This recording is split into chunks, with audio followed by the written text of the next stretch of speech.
Magandang araw po sa inyo mga tagapanood or magandang gabi. Ito po ay isang reaction video lamang mula kay tayo na at mag-subscribe sa kanya. Pa-subscribe na rin po sa channel ko. Tara na at nang masimulan na natin.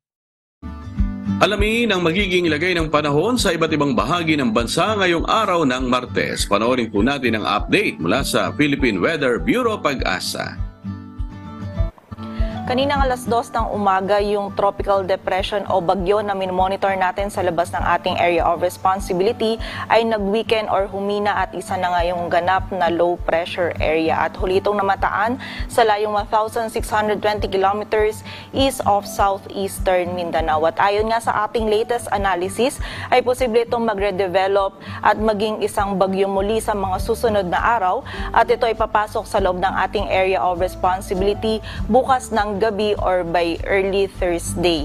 At ina-expect nga natin either of the two scenario na magre-develop ito or manatili as a low pressure area. Ito ay patungo dito sa may silangang bahagi ng Mindanao kung saan ito ay magdudulot pa din ng mga malalakas na pag-ulan, lalong-lalo na dito sa may silangang bahagi ng Visayas at Mindanao sa mga susunod na araw. So continuous monitoring po tayo at patuloy na magantabay sa updates na ipapalabas ng Pag-asa. At sa kasalukuyan naman, yung shear line pa rin yung nakakaapekto dito sa bahagi ng Southern Luzon at may kita nga natin dito sa ating satellite image na magdudulot pa rin ito ng mga kalat-kalat na pag-ulan, pagkidlat at pagkulog, lalong-lalo na yan dito sa bahagi ng Bicol region at ilang bahagi pa ng Eastern Visayas. At ang northeast monsoon o amihan naman natin ay patuloy pa rin nakakaapekto dito sa may northern at central Luzon kung saan dala rin ito yung maulap na kalangitan at mga pag-ulan,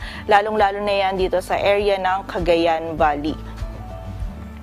At para nga sa magiging lagay ng panahon ngayong araw ng Martes, maulap na kalangitan at mga pagulan pa rin ng mararanasan dito sa bahagi ng Cagayan Valley, Ilocos Norte at Apayao, dulot yan ng amihan. Samantala, magiging maulap din yung kalangitan at meron tayong mga kalat-kalat na pagulan, pagkilat at pagkulog dito sa bahagi ng Bicol region, maging sa lalawigan ng Quezon na dulot naman ng shear line. So pag-iingat pa rin po para sa ating mga kababayan sa posibilidad ng mga pagbaha at pagguho ng lupa. Samantala, dito sa Metro Manila maging sa nalalabing bahagi pa ng Luzon ay magiging bahagyang maulap hanggang sa maulap yung ating kalangitan. Meron pa rin tayong mararanasan ng mga may hinang pagulan or pag-ambon. Dito yan sa nalalabing bahagi ng Ilocos Region at Cordillera Administrative Region, maging dito sa bahagi ng Central Luzon. At dito po sa Metro Manila maging sa nalalabing bahagi pa ng Luzon ay meron pa rin tayong posibilidad ng mga isolated ng mga pag-ulan. Dulot yan ng shear line at ng mga localized thunderstorms. Agwat ng temperatura dito sa Metro Manila ay mula 25 to 32 degrees Celsius. Samantala sa bahagi naman ng Visayas at Mindanao, dulot pa rin ng shear line, makakaranas pa rin tayo ng mga kalat-kalat na pag-ulan, pagkidlat at pagkulog dito sa bahagi ng Northern Samar, Samar at Eastern Samar. So muli po, pag-iingat pa rin para sa ating mga kababayan sa posibilidad ng mga pagbaha at pagguho ng lupa. Samantala, sa nalalabing bahagi naman ng Visayas maging sa buong bahagi ng Mindanao, ay meron tayong mararanasan pa rin ng mga isolated ng mga pag-ulan, pagkidlat at pagkulog, dulot yan ng mga localized thunderstorms. At during severe thunderstorms, posible pa rin pong makaranas ng mga katamtaman hanggang sa malalakas na pag-ulan na maaaring magdulot ng mga pagbaha at pagguho ng lupa. So pag-iingat pa rin po para sa ating mga kababayan.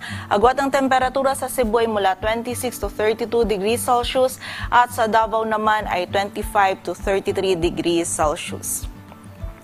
At para naman sa lagay ng dagat baybayin ng ating bansa, dulot pa rin ang northeast monsoon o amihan ay meron pa rin tayong nakataas na gale warning sa mga dagat baybayin niya ng Batanes, Cagayan kasama ng Babuyan Islands, Isabela, Ilocos Norte, Ilocos Sur at La Union kung saan mapanganib pa rin po ang pagpalaot, lalong-lalo na para sa ating mga kababayang mangingisda pati na rin yung may mga maliliit na sasakyang pandagat. Dito sa Metro Manila, ang araw ay sisikat mamayang 5:56 ng umaga at lulubog mamayang 5:24 ng hapon.